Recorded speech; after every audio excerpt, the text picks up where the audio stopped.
What's going on, everybody? Thank you as always for checking in. Today I wanted to go over some nutrition info that I think is going to help you make more accurate decisions going forward, be more confident in the way that you want to change your physique, change your health, move forward day to day.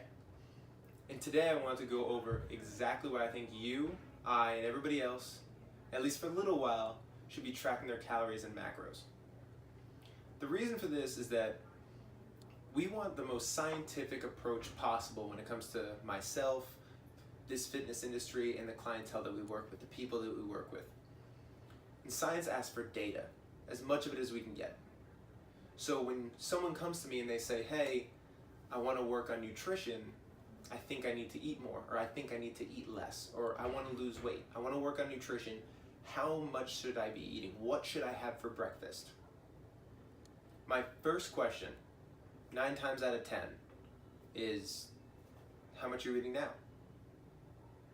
I want to know exactly where you're at before giving you any kind of guess, any kind of adjustment. Because I can ballpark numbers all day long. I can give you numbers that reflect how I should eat. I can give you numbers that reflect how a female celebrity trying to slim down for a movie should eat. I can give you numbers on how an NFL lineman should eat, but they're all going to be ballpark numbers. It's not going to matter if I don't know how much you were having at the start. So one of the first things that I ask anyone when we talk nutrition is, have you ever tracked your calories? Yes, no.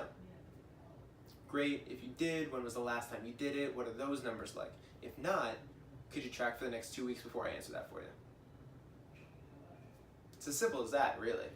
The big thing for us is that if you don't at least have an idea of what your life looks like on average without changing anything, then you really can't make an accurate adjustment going forward. I ask everyone to do 10 to 14 days of tracking their food as accurately as possible. Don't change a thing. Don't worry about the fact you're tracking it, just jot it down. Whether it's in a notebook, the notes on your phone work, MyFitnessPal, My Macros Plus, whatever it is, get everything down. I want to look at it after 2 weeks and I want to be able to give you the best answer I can. There is a chance that you're not eating enough, no matter what your goal is. There's a chance you're not eating enough. There's a chance you're eating too much, no matter what your goal is. There's also the chance that you're eating exactly what you think you're eating, everything's on the money, and you have nothing to worry about.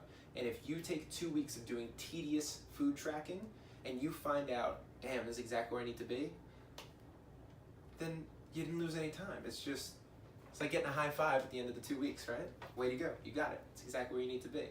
So we need to get as much data from you as we can. Ideally, you use an app that can take a chicken breast, tell you how much protein's in how much chicken you just ate. It can write it all for you. You don't have to worry about it. Instead of writing down in a journal saying, I just had 6 ounces of chicken breast, this is X grams of protein, you having to do all that work. And then after you do that for a couple weeks, again, I like to see 14 days worth of food on an average 2 weeks. Once you do that, we can look at your BMR, we can look at your total daily energy expenditure, and then we can look at your goals. And we can say, where do we want to take these numbers? And what number can take us to that goal? Right? If your resting metabolic rate is, let's say, 1,200 calories, your total daily energy expenditure says it's supposed to be at 1,500 or 1,600 calories, and you are currently eating 2,500 calories, wondering why you're gaining weight, more likely than not, we'll be able to see that by dropping down closer towards that total daily energy expenditure, that you're going to lose some weight. Vice versa.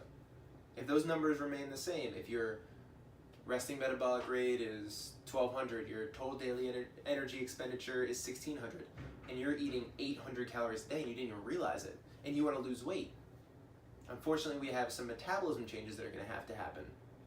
If not, you're probably not going to be able to lose that weight. I see both sides of the scale.